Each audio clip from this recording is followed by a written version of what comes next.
We got this one. Alright. You good? Yeah. Alright, hey guys, I'm Ryan, as you guys all know. I'm here down in Tampa Bay, Florida for the National Club Baseball Association World Series. We're actually in the semifinals today. We're playing Penn State at 3 p.m. Eastern Time, so follow in. I'm going to be here talking about the internal structure of the organization of GAP Incorporated. I'm going to begin with the original organizational structure that we have, and it really begins with the chairman and then follows by 12 other respective roles. And for the next slide, what we really wanted to do is revamp this a little bit. Wanted to make it, rather than a two-tier organizational structure, and put it into a three-tier. So what we have here is the chairman and CEO, followed by the 4 executive vice presidents, and followed by that we're going to have the presidents of the respective regions and companies like Banana Republic, Old Navy, etc. We really think this encompasses the organization as a whole, and will allow shareholders to have a better view of what's really happening behind the scenes and upwards of the organization, as well as the employees. When they want to look up to somebody up in the company, they have a better sense of what level they should talk to. Moving on to the marketing and positioning map.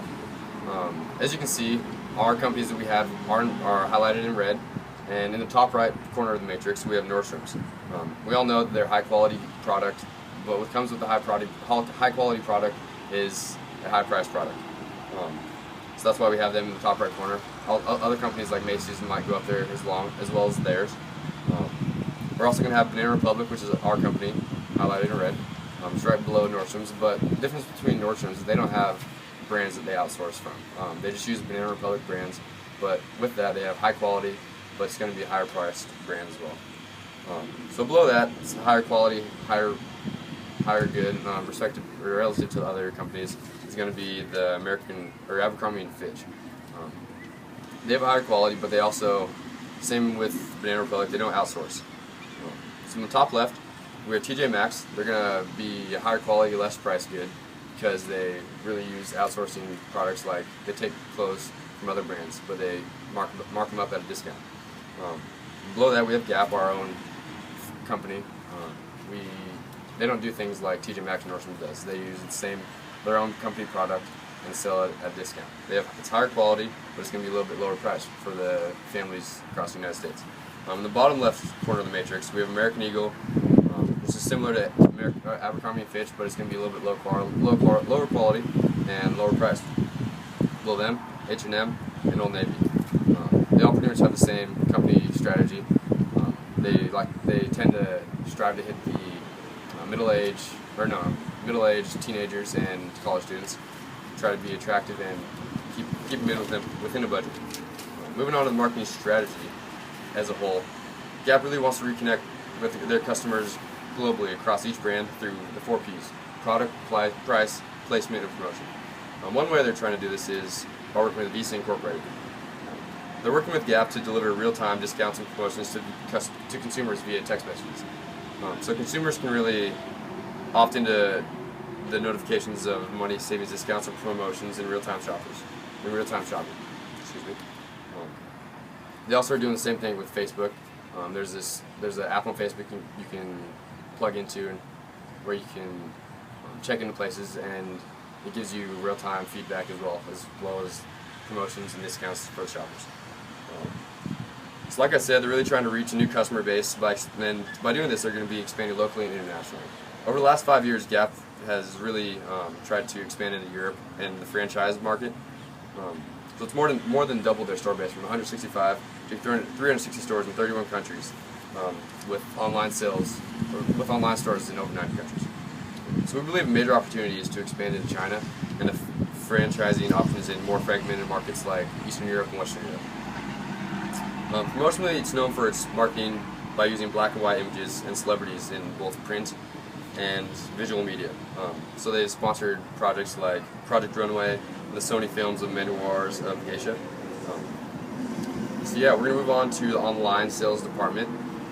They've been reported as the best e-commerce site in retail by New York Times. So their e-commerce site has really been adapted by retailers in the U.S.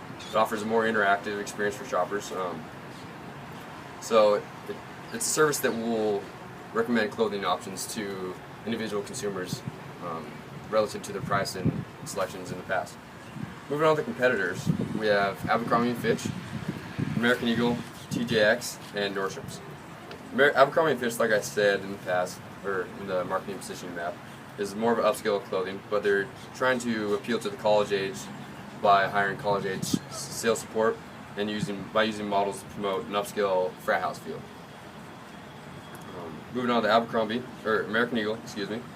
They also try to do the same thing as Abercrombie & Fitch, but they have less of a sexual appeal, I guess.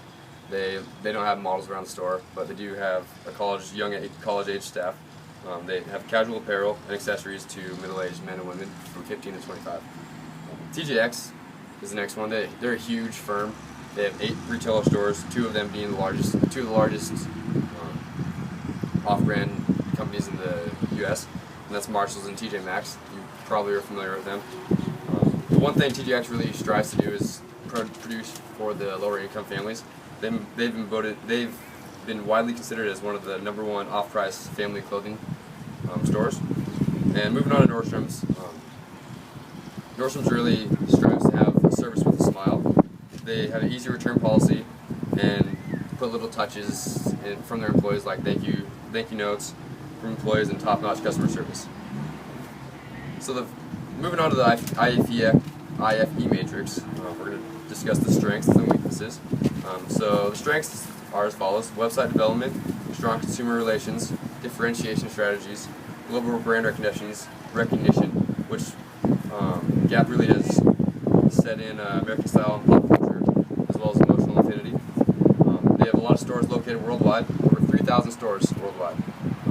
Krohn stores in the United States, United Kingdom, Japan, Canada, and France. And they have a large franchising system and multiple brands and brand extensions like Gap, Banana Republic, Old Navy, Piperlime, and Athletica, and a huge customer and vendor base. The weaknesses that the Gap has a whole, nearly all merchandise depends on third-party vendors from outside of the United States. So 27% of their sales and distribution and stuff comes from China. They have over 1,000 vendors in over 60 countries, which is a huge toll.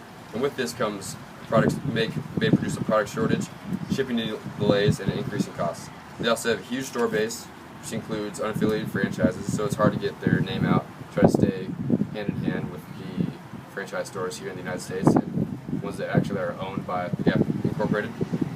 They're becoming to be less attractive in training clothing because they have such a large store base, and this allows for uncontrollable production process.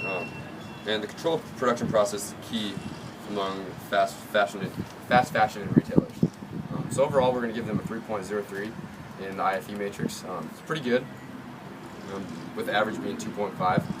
But yeah, so that's the internal analysis. I'm going to pass it on to Cody to discuss the financial side of the internal department.